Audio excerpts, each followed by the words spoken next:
people like me when I was growing up. You know, my mum and dad said no Rastas in the house, no Rastas. You know, even me growing my hair now was a bit of an issue. But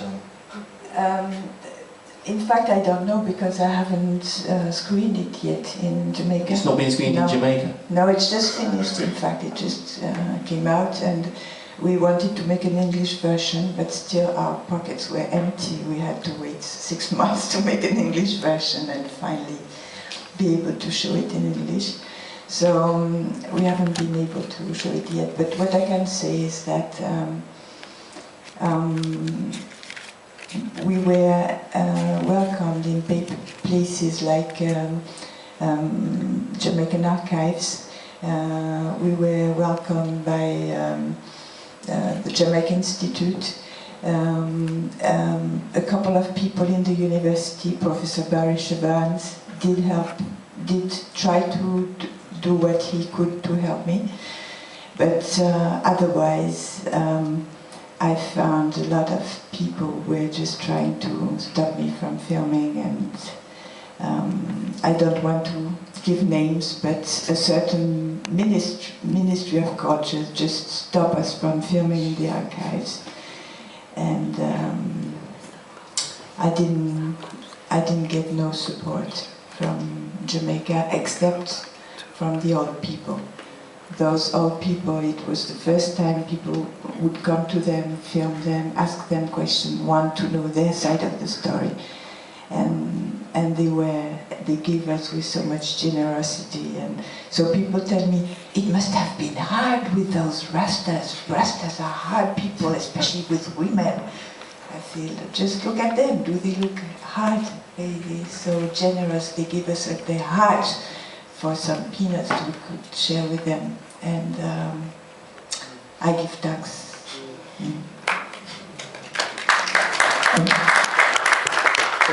Benjamin, I mean, you've actually sort of considered and studied sort of Rastafari, and you've gone across the world.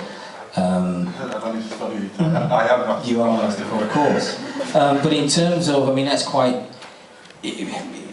interesting, the fact that it hasn't actually been shown in Jamaica yet, and which raises a number of questions itself, which you've alluded to.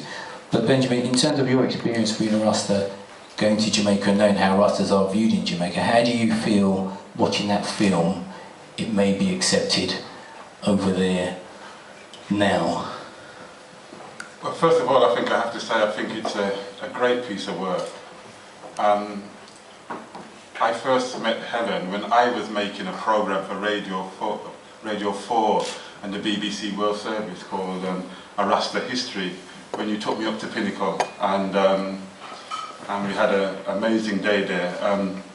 And some of the same people that you filmed were some of the people I spoke to. It was a big hit in the World Service and Radio 4, which means only a few people listen to it. So the film is more welcome because it takes it to a higher level, and it will make it more available to people. I think the greatness of the film is that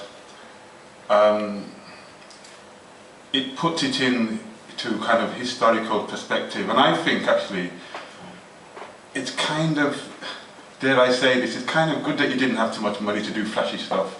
Listening to people talk is where it's at.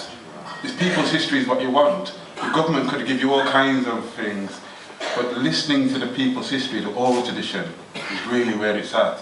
And sometimes, you know, you can get a musician and make a beautiful piece of music just with them brethren and sistering. The record company gives them millions and they make rubbish. You know? So sometimes when you have less, you have to work harder, and you have to really connect with the people, and I think that's what you've done in this. And I think one of the things I loved about the film was that it put it into historical and political perspective. A lot of people who are interested in Rasta, and a lot of Rasta themselves say, I don't deal with politics, I don't deal with this.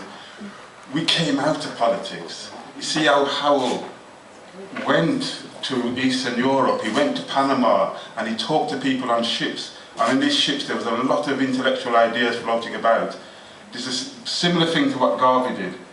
Even his Imperial Majesty himself was a political animal. He was trying to deal with a political monster called Mussolini. So we have to deal with the reality of that. And I think the film brought all those strands together very well and showed you how he looked at the politics of the day and said, yes, it was all Babylon, and tried to find a new way of living. And one of the reasons why I think government ministers won't give you access is because they don't want to find a new way of living.